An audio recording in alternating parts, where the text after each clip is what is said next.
Bismillahirrahmanirrahim. Assalamualaikum warahmatullahi wabarakatuh.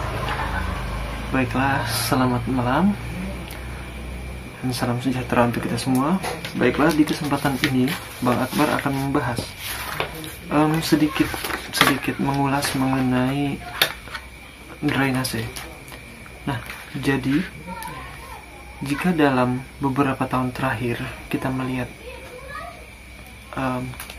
terjadinya banjir, dalam artian dalam hujan 1 jam atau 2 jam saja drainase tidak mampu menampung volume air limpasan. Itu kenapa? Jadi kenapa dulunya drainase itu mampu menampung air hujan namun sekarang tidak? Nah, hal ini salah satunya dipengaruhi oleh perubahan tata guna lahan. Jadi maksudnya perubahan tata guna lahan adalah seperti ini. Jadi halaman depan rumah kita misalnya dulunya masih tanah. Jadi ketika air hujan itu turun, air masuk ke dalam tanah. Karena seperti kita ketahui dalam ilmu mekanika tanah, bahwa di tanah itu ada udara, ada air, dan juga ada bagian solid, bagian tanahnya, ada pori. Jadi ketika hujan turun, air masuk ke pori-pori tanah, masuk ke dalam tanah. Nah, namun jika tanah sudah dalam kondisi jenuh, maka nanti dia malah jadi lunak. Makanya sampai terjadi genangan air, jadinya becek ya.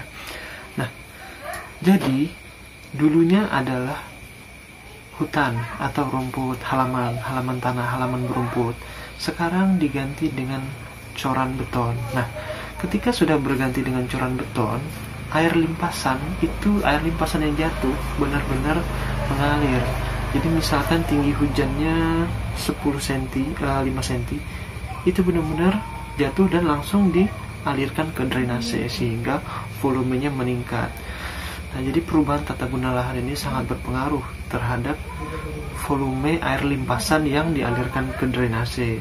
Itu satu. Kemudian kita melihat salah aspek lainnya yaitu global warming. Jadi perubahan iklim, perubahan cuaca itu sudah sulit kita kontrol. Jadi awalnya hujannya biasanya cuma 1 jam, sekarang sudah bisa 2 jam sampai 2 jam setengah. Nah, itu juga sulit kita hindari. Nah, sehingga salah satu hal yang mungkin adalah kita melakukan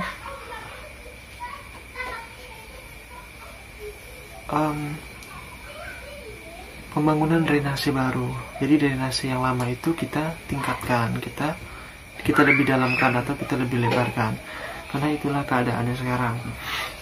Namun itu merupakan salah satu pandangan Bang Akbar. Jadi ketika melihat di sebuah kota,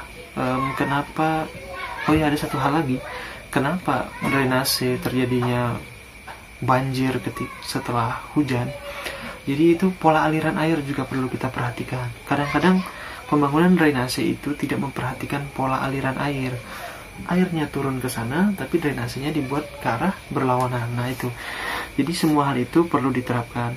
Sebenarnya jika kita punya anggaran yang cukup, dari sisi pemerintah mungkin saja bisa melakukan pembangunan drainase secara menyeluruh, terintegrasi dari hulu ke hilir. Akan tetapi boleh jadi infrastruktur lain dihentikan untuk 1 atau 2 tahun. Saya rasa kemungkinan itu ada.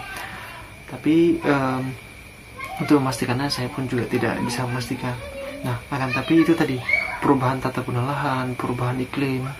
Jadi perubahan tata guna lahan yang awalnya tanah dan rumput, tanah menyerap sebagian air terserap ke tanah, namun sekarang sudah menjadi air limpasan.